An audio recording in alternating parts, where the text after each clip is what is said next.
नाज़रीन, पिछले कुछ सालों से औरत मार्च के नाम पर पाकिस्तान में एक बेहंगम तमाशा लगाया जाता है।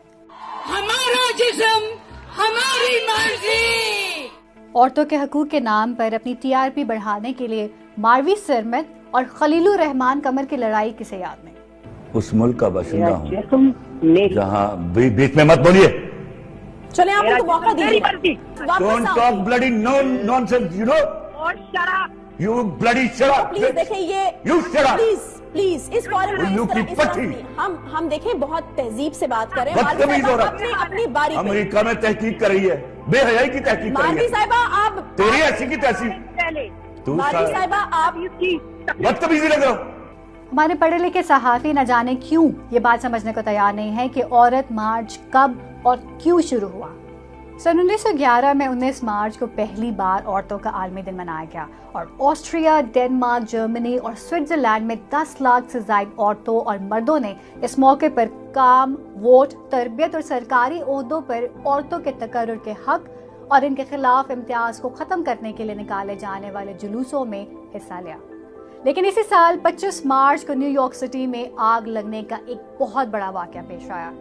ट्रायंगल फायर के नाम से याद की जाने वाली इस आतिशज़दगी में 140 मुलाजमत पेशा औरतें जलकर हलाक हो गईं, जिससे न सिर्फ अमेरिका में काम करने वाली औरतों के खराब तरीन हालात सामने आए, बल्कि इन हालात को खत्म करने के लिए कानून साजी का सारा जोर भी अमेरिका की तरफ हो गया। इसके बाद फरवरी सन 1913 में पहली बार रूस में खवातीन ने औरतों का आलमी दिन मनाया। ताहम इसी साल इस दिन के लिए 8 मार्च की तारीख मखसूस कर दी गई और तब से ही दुनिया भर में 8 मार्च को औरतों का आलमी दिन मनाया जाता है। लेकिन पाकिस्तान में औरत मार्च के नाम पर एक तूफान बदतमीजी मचाया जाता है।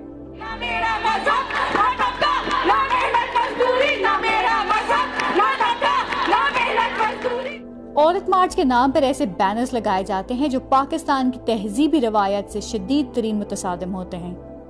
पूरे सोशल मीडिया पर रखे जाने की कैफियत पैदा हो जाती है। टीवी टॉक शोज इस जलती आग पर मजीद पेट्रोल छिड़कते हैं और मीडिया पर पाकिस्तानी औरतों की ऐसी मजलूमाना तस्वीर खींची जाती है कि लगता है कि पाकिस्तान में औरतें जानवरों से बदतर जिंदगी गुजार रही हैं।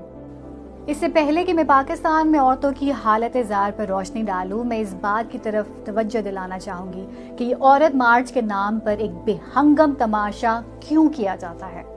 नाज़रीन, पाकिस्तान में औरत मार्च करने वाले टोले का सुराग लगाया जाए तो ये चंद एलीट क्लास घरानों की खवातीन का सजाया हुआ एक मेला होता है जो अपनी प्राइवेट NGOs चलाती हैं।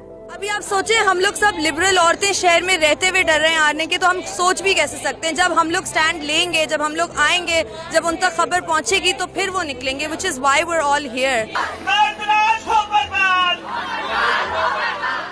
ये NGOs औरत मार्च के नाम पर पहले चंदा इकट्ठा करती हैं,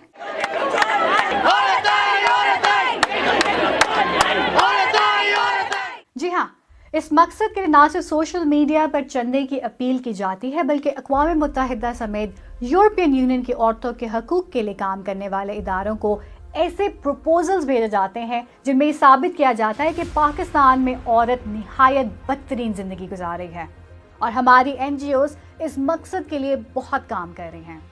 इसके बाद क्या होता है? इसके बाद ये NGOs पाकिस्तान की तहजीबी और माशरती रवायात के बिल्कुल उलट बैनर्स और प्ले कार्ड्स छपवाते हैं। ये काम ये अनजाने में नहीं करते, इनको ठीक पता होता है कि हमारे इन भड़काऊ प्ले कार्ड्स का क्या रद्द-ए-अमल आएगा।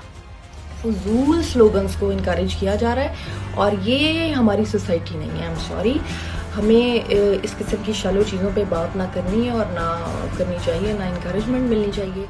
और जब पाकिस्तानी माशरे का औरत मार्च के नाम पर किए गए बेहंगम तमाशे का शदीद तरीन रद्द-ए-अमल सामने आता है तो ये इस रद्द-ए-अमल को अपना प्रपोजल मंजूर करवाने के लिए इस्तेमाल करते हैं। क्या हम अपने माँ बाप, बहन भाई जो हैं, बाप जो है, शौहर जो है, क्या हम उससे आज़ादी चाहते हैं? ये तहरीक इंतहाई फजूल है और इसके पीछे कोई मीनिंग नहीं है और जो मीनिंग है सबको पता है। मर्द और औरत बराबर नहीं हो सकते, औरतों को मानना पड़ेगा, समझना पड़ेगा और हमें इस प्रोपेगेंडा का हिस्सा नहीं बनना। अपने खिलाफ आने वाले बयानात और मीडिया क्लिप्स इकट्ठे करके मगरबी इदारों को भिजवाते हैं और इनको ऐसा तासुर देते हैं कि जैसे हम पाकिस्तान में औरतों के हकूक़ के लिए वाकई बहुत बड़ा काम कर रहे हैं, लिहाजा हमको फंडिंग दी जाए। اور جب ان کو اس سارے ڈرامے بازی کے بعد فنڈنگ مل جاتی ہے تو یہ NGOs پورا سال گدھے کے سر سے سینگوں کی مانند غائب ہو جاتے ہیں. میرے سوال ان NGOs سے اتنا ہے کہ کیا آپ بتانا پسند کریں گی کہ ماشاءاللہ سے ہر سال عورت مارچ کے نام پر آپ کتنا چندہ اکٹھا کر لیتی ہیں؟ اور اگلا سوال یہ ہے کہ اس چندے کا آپ کرتی کیا ہیں؟ اگر آپ کو عورتوں کے حقوق کی اتنی فکر ہے تو اس چندے سے عورتوں کے لیے کوئی ہسپتال بنوایا دیا ہوتا، لڑکیوں کے لیے کوئی بہترین سے کالج بنوا دیا تھا، مطلب کچھ تو ایسا کر دیا ہوتا جس سے پتہ چلتا کہ آپ واقعی عورتوں کے لیے مخلص ہیں. مگر ادھر تو یہ ہو رہا ہے کہ آپ چندہ بھی اکٹھا کر رہی ہیں، شور بھی مچا رہی ہیں کہ عورتوں کو حقوق نہیں ملتے. کیا آپ چندہ صرف شور مچانے کا لیتی ہیں؟ اگر ایسا ہے تو بی بہت مہنگا شور مچاتی ہیں. میرا بھائی بھی دے گا آزادی، عورت کیا مانگے آزادی، عورت کیا مانگے آزادی، سرمائے سے لیں گے آزادی، سرمائے سے لیں گے آزادی، IMF سے لیں گے آزادی. اور وہ جو چندہ آپ اکٹھا کرتی ہیں وہ کس چندہ ماموں کو دے کر آتی ہیں وہ بھی نہیں پتہ چلتا. آخر میں بات ختم کرنے سے پہلے بتاتے چلوں کہ پاکستان کو بنے ابھی پورے 100 سال بھی نہیں ہوئے اور یہ ملک ایک خاتون یعنی کہ بے نظیر بھٹو کو 2 مرتبہ وزیر اعظم بنا چکا ہے. اسی پاکستان میں عورتیں آپ کو میڈیا سے لے کر میڈیکل تک اور ٹیچنگ سے لے کر ڈیفینس تک ہر شعبہ زندگی میں اپنا لوہا منواتی نظر آتی ہیں. Female are more talented than males. ہاں یہ بھی ہے. لیکن وہ ایک ماں بھی ہے، ایک بہن بھی ہے، ایک بیٹی بھی ہے، ایک بیوی بھی ہے، اور دین اگین اپنی ملک کی ایک عورت ہے. تو مرد بھی تو ایک باپ بھی ہے، ایک بیٹا بھی ہے، ایک بھائی بھی ہے، ایک چاچا بھی ہے، ایک پھوپھا بھی ہے، ایک نانا بھی ہے، ایک دادا بھی ہے، اور پھر ایک ملک کا شہری بھی ہے. پاکستان کی عورت ہاکی کھیلتی ہے، کرکٹ کھیلتی ہے، جنگی طیارے اڑاتی ہے، حتیٰ کہ 3 اسٹار جنرل بن کر کمانڈ بھی کرتی ہے. مگر آپ کو وہ سب کچھ نظر ہی نہیں آتا. خدارا ڈونیشنز اکٹھی کرنے کی لالچ میں پاکستانی معاشرے کی وہ تصویر مت پیش کریں جس کا حقیقت سے دور دور تک واسطہ نہیں ہے. آپ کو چندہ چاہیے، آپ ویسے مانگ لیں. پاکستانی قوم بڑی دیالو ہے، یہ آپ کو ویسے بہت چندہ دے دیتی ہے. مگر جو عورت مارچ کے نام پر آپ پاکستانی معاشرے میں بہودہ سمجھے جانے والے بینرز اٹھا کر یہ سمجھتی ہیں کہ آپ عورتوں کے حقوق کے لیے کام کر رہی ہیں تو یقین کیجئے آپ صرف اپنے لیے کام کر رہی ہیں.